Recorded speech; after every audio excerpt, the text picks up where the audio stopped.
Hey everyone, it's me, Natasha, and I'm finally back to bring you guys another video. I thought it'd be great to talk about how to connect with spirits, whether it be your spirit guide, a deceased loved one, an ancestor, angels, I think it's great, for you guys to learn how to do it yourselves. I get a lot of questions and questions about this from my clients as well as some of my students about, do I have to be a psychic medium to connect with my ancestors, my spirit guides, my deceased grandma, whatever? And no, you don't. I mean, it definitely helps to develop your intuition so you can become naturally receptive to sensing or receiving information. Of course, that's definitely great, but it's not required to start the process because you see, when I started connecting with my spirit guides and everything like that, I was starting the development of my mediumship, but I wasn't there yet. I couldn't necessarily see and hear just yet, but I could sense when they were around. So, I want to make this video all beginner friendly, so you are not intuitive, or maybe you are, but you're just not a master at it or whatever, or maybe you know nothing of this and this is a beginner journey of your spirituality or whatever. Regardless of the point, this is a very beginner friendly video. So if that interests you, please hit that like button. Don't forget to subscribe so you don't miss any of my free content, and let's just dive into this. So it definitely matters who you're trying to connect with, of course. So let's just break it down upon that. So let's say you knew the deceased or the spirit that you're trying to connect with, in waking life. So it was maybe a family member who passed away, or a friend who tragically passed away, or maybe, something of that nature where you knew or had some form of connection and knowledge of this person, So in that instance, I would say personal objects definitely help anchor you to make a connection. Because the point is you want to, you want to center yourself or attune yourself with their energy, kind of reach out with the connection, and then see what you can retain from that or absorb from that, or any messages. So that's the process of mediumship. Is you want to, attune yourself to their information, make that connection, ask questions back and forth, and see what feedback you get back. So regardless if you see, hear, sense, gut feelings, whatever, information will come to you. It just depends, how your body naturally receives energy, because some people, like I said, they'll see and hear messages. Some people are more gut feelings. Some people just get ideas randomly popping up in their head, and that's how information comes through to them. So it just depends. But like I said, if you knew this person in waking life, like a deceased family member or friend or something of that nature, a personal item is great. So, if you have a necklace or something that, or a piece of clothing or something that they had or worn or something like that, you can use that to anchor yourself to them. Let's say you don't have any personal objects. Maybe even a picture will be suffice enough, grab something out of the family album books, or print something off Facebook or whatever. Now, sometimes there are the instances where you may know them, or you want to help them or whatever, connect with them, but you don't have any actual physical objects to anchor yourself to them. So what do you do in that situation? Well, some people like to use name paper, like a petition of sorts, to anchor themselves, and that's fine. If that works for you, it's definitely an option. Basically, what that means is you have a piece of name paper. Is pretty much a petition. You write their name on a piece of paper a certain number amount of times. You turn it one angle right over it, maybe the date that they were deceased, or you can write the birthday and then turn it again and write down the day that they died, and then maybe you turn it again and right on top of that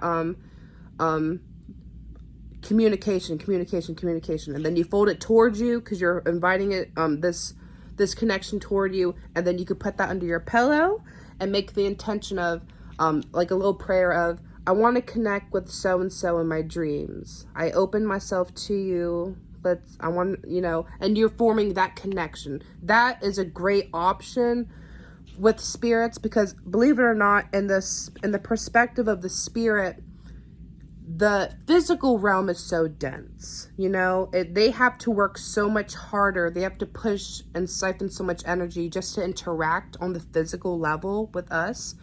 So it does help, you know, like for you to put that signal out there of, I want to make this connection with so-and-so. And then they're also sitting out there in the universe, I'm trying to make this connection. So then it kind of opens like a link towards you both where you guys, hey, we're connected. Now we can connect and talk or whatever. So that definitely helps. So dream work with connecting with spirits is great.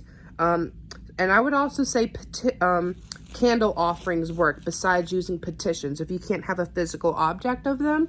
So candle offerings is literally as it sounds. It's when you're dedicating a candle for a particular spirit, not just to make a connection or link with them, but also you're offering the energy from the candle to be given to them, so they may replenish themselves. Because you must understand that spirits, they still need to feed. They don't have a physical body no more, but they still need energy to be able to do things. So in this instance, it's just raw energy. So they're taking the energy from the candle flame as it's burning down. Now, if you are doing a candle offering, allow the candle to burn down completely. But if it's like a big candle or something of that nature, or you have to leave, just snuff it out. Don't blow it out. Like, that's bad. That's like disrespectful. You're kind of dispersing the energies away. You want to just snuff out the candle. So that way the energies, you know, are still there, but they're not like, again. So, so how do you do a candle offering? A candle offering could be any type of candle. It could be a tea light, a long tapered one, whatever. It generally doesn't matter. Obviously, organic is better, but use what you got. If you got birthday candles, that's fine. They don't burn as long, but, you know, let's be realistic. Use what you have. Now, some people like to carve and anoint their candles. I do find that carving the candles does help. So you can maybe carve the name or the initials of who you're trying to connect with. And if you don't know their actual like name, like it's something like, oh, I want to connect with my ancestors, but they're so far back, I don't know who, like what the particular name is. Well, in that instance, write down, carve ancestor, and then maybe like the last name of who they're connected with, you know? So like, you know, ancestors of blah, blah, blah family, you know, something of that nature. That will make it more intentful or specific for, you know, for the candle offering. So that's my suggestion for that. If you are to anoint your candle, then you can use as, you know, intention oils. I make my own. So, yeah, I make my own. So if you were to buy some, you could use essential oils if you want to, you know, use what you have. Some people like to then take the candle after they anoint it with oil. They like to physically roll it in herbs. And if you do that, it will just be herbs connected with the purpose of either, you know, spirit communication or protection. Because I like to mix both when I'm doing it, like candle offerings, because it's just, for me, it's just simpler. And then once you're done, you know, anointing the candle and putting, you know, herbs and whatever on it, if you want, the next thing to do is actually the most important step is dedicating the candle. So let's pretend I have a candle like, you know, right here. It could be a tea light or whatever. And I'll be like, I dedicate this candle to my great grandma, blah, blah, blah. May you receive this energy from this candle as your own. I want to connect with you. May this be the connection between us both. And then, you know, something along the lines of that. You know, it's all about intent. And then what you do is you light the candle and let it burn out. And again, if it's too tall or you must leave or something like that, snuff it out. Don't blow the candle out. So candle offerings are great. You can do that with your spirit guides or deceased loved ones or ancestors, angels, like stuff like that nature. I find candle offerings are great for that. Now, let's talk about some actual techniques on how to also connect with your spirit guides or deceased loved ones. So my suggestion is always create sacred space before trying to make an initial connection, meaning, you know, set the space, you know, when you are trying to make a connection. So maybe cleanse the room prior, you know, of like the energy. Some people, you know, will use incense or whatever. That's completely up to you what method you do, but cleanse your area first, and then dedicate an actual area where you'll be doing this. So, you know, maybe you'll have like a table out, and, you know, maybe you'll have a notebook and pen and your candle offering there, you know, whatever the case may be, your personal items, pictures, whatever. Dedicate a space for this. Next, sorry. Next thing you do is inviting them in. So once you create sacred space, and optional, if you are a practitioner, which I do suggest your first time casting a circle, just so you can ensure that nothing, you know, nothing malicious will try to come at you. That's just my personal tip for absolute beginners. If it's possible, look up how to cast a circle.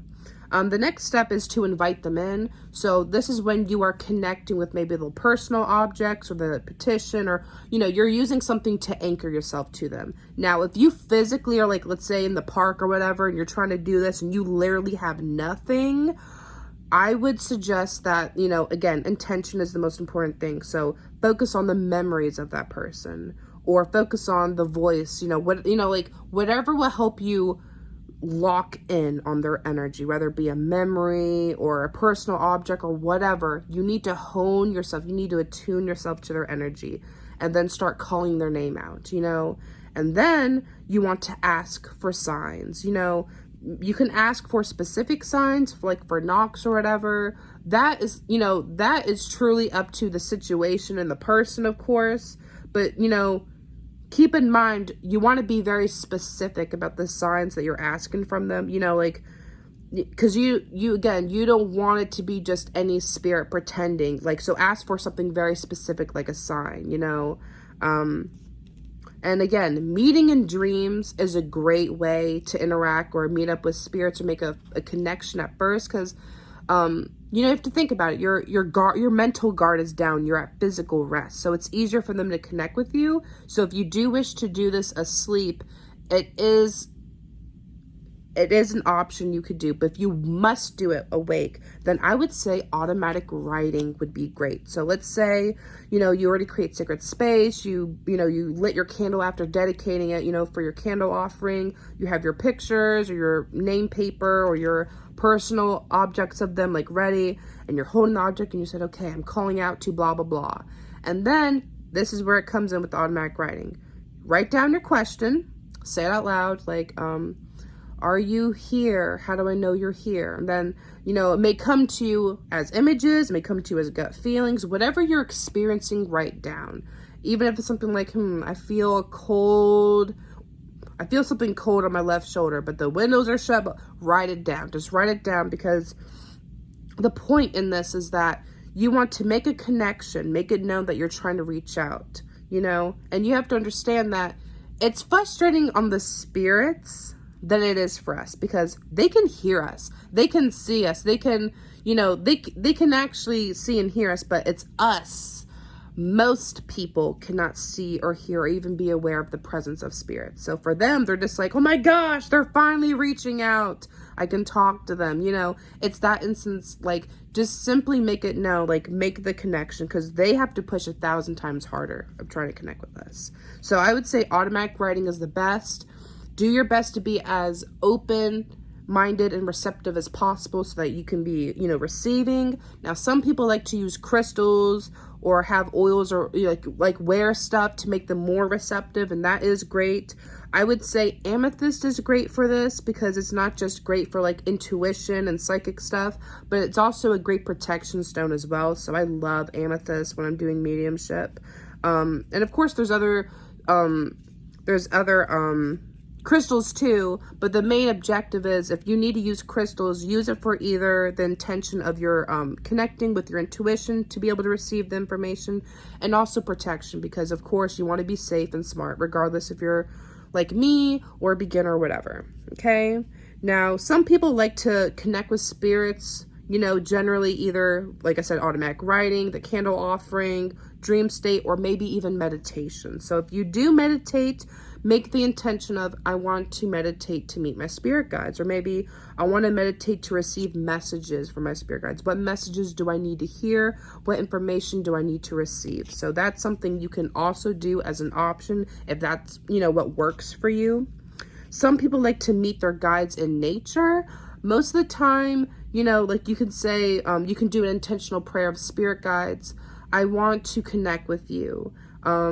And some people, they find it easier when they're walking through, like at the park or whatever, and they're so, like, it's sort of like their mental guard is also down there too, and they're just in the moment. And then while they're just open to being receiving, that's when the information comes through. And I've seen it that way too for some of my, again, clients and students, that they'll just go for a nature walk, just trying to relax, and then they start getting all these ideas and stuff, and they start writing down, they're like, oh my gosh, I had this experience, blah, blah, blah.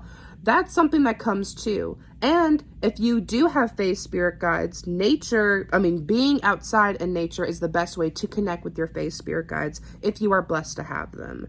So that's something I will also say. And of course, like I said, the rest are just more so of tips of, like, if possible, do try to develop your trust into your own intuition, of course, because the more you develop your intuition, the more you're naturally able to just sense and receive information in that way. And like I said, if you want to use crystals or herbs to be able to attune you better for mediumship, to connect with your spirit guides, angels, deceased loved ones, ancestors, whatever, then make it for the intention of mediumship or psychic connection, communication, or just protection, because that's the major objective with this. So let's go over the key points. Different ways you can connect with your spirit guides is, through meditation. You could do candle offerings, automatic writing, walking out in nature. The candle offerings are great. So regardless of who you're trying to connect with, it is possible for you to at least make the first steps to, having a direct relationship. Because like I said, spirit guides, or just spirits in general, in this instance, they're always around most of the time, and you're just not aware of them. So if you want to build an actual direct connection with them, it is absolutely possible. Now, if you find this is too hard or whatever, or you're looking for mediumship, feel free to, contact me. I do mediumship, but it is absolutely possible for you to do it on your own. So thank you for watching. I hope this was helpful. If you guys have any questions regarding, this topic of mediumship, how to do it for yourself and whatnot, or anything I've talked about in this video, please comment down below. I love answering your questions. I want people to be empowered by knowledge, and I'm here for it. So thank you guys for watching. Blessed be.